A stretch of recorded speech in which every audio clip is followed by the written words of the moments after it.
सत्ता में। अब बात करते हैं बांग्लादेश की, जहां सत्ता की सबसे बड़ी परीक्षा हो रही है। संसदीय चुनाव वाली इस परीक्षा में कोई पास होगा, कौन फेल होगा, इसके निर्णय अगले कुछ घंटों में हो जाएंगे। फिलहाल आज सुबह 7:30 बजे से शाम 4:30 बजे तक वोटिंग हुई। वोटिंग सेंटर पे बड़ी संख्या में मतदाता भी आए। बांग्लादेश में करीब 12 करोड़ 70 लाख मतदाता हैं। इस चुनाव में युवाओं की भूमिका बहुत अहम मानी जा रही है, क्योंकि लगभग आधे मतदाता 18 से 37 साल के हैं।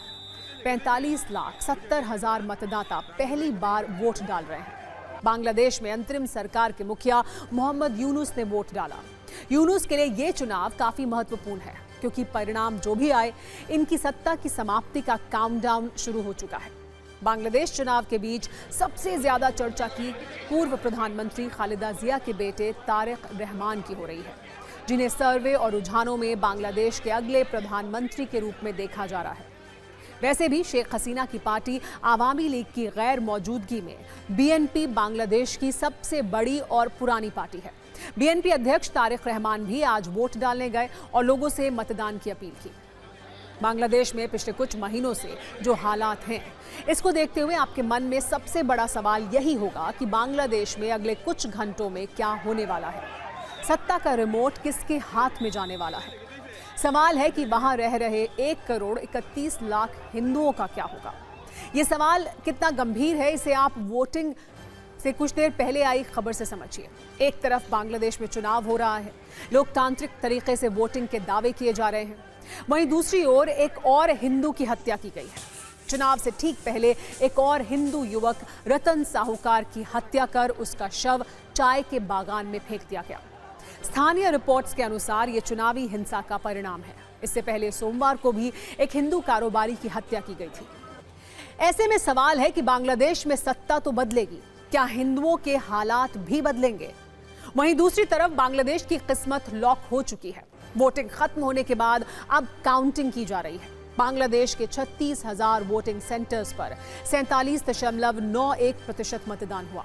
कल दोपहर तक ये स्पष्ट हो जाएगा कि बांग्लादेश में किसकी सत्ता होगी। वैसे वहां मुख्य मुकाबला 2 चेहरों के बीच है। एक तरफ है तारिक रहमान, जिन्होंने नए बांग्लादेश के निर्माण का वादा किया है।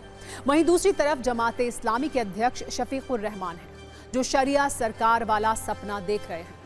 वैसे बांग्लादेश में लोकतांत्रिक मतदान के दौरान जो रुझान सामने आए हैं, वो डराने वाले हैं। बांग्लादेश के भविष्य को कट्टरता के अंधेरे में डालने वाले हैं। बांग्लादेश में मतदान के दौरान हिंसा देखने को मिली है। कहीं वोटिंग सेंटर के बाहर मारपीट हुई है, बीएनपी और जमात के बीच झड़प हुई है, कई कार्यकर्ता घायल हुए हैं। इतना ही नहीं, हिंसक झड़प में बीएनपी नेता मुहिबुज्जमान कुच्ची की मौत हुई है। बताया जा रहा है कि जमात के एक नेता पर मारपीट की गई, जिसके बाद बीएनपी कार्यकर्ता की मौत हुई। वोटिंग सेंटर के बाहर देसी बम से हमला हुआ है। कई जगह मतदान केंद्र पर पेट्रोल बम से हमला किया गया है। क्या आप जानते हैं, बांग्लादेश में कट्टरता का रिमोट कंट्रोल पाकिस्तान के हाथ में है। यही वजह है कि मुख्य रूप से वहां हिंदुओं को टारगेट किया जा रहा है। वोटिंग से पहले 2 दिन में 2 हिंदुओं की हत्या की गई है। हिंदू परिवारों को चुन चुनकर टारगेट किया जा रहा है। तारिक रहमान और शफीकुर रहमान वादे जो भी करें, जमीन पर सिर्फ और सिर्फ नफरत, कट्टरता और हिंसा दिख रही है। ऐसे में सवाल ये भी है कि क्या ये चुनाव सिर्फ दिखावा है? ये वोटिंग सिर्फ दुनिया को दिखाने के लिए है? वहां की सत्ता आगे भी कट्टरपंथियों को कंट्रोल में रहेगी? आज आपको ये भी जानना चाहिए कि कैसे पिछले कुछ दिनों में बांग्लादेश और पाकिस्तान की नजदीकियां बढ़ी हैं। कैसे बांग्लादेश के चुनाव पर पाकिस्तान का अच्छा खासा प्रभाव है। शेख हसीना के तख्ता पलट के बाद पाकिस्तान से करीबी बढ़ी है बांग्लादेश की। अगस्त 2025 में पाकिस्तान के डिप्टी पीएम इशाक डार का 3 दिन का बांग्लादेश दौरा था।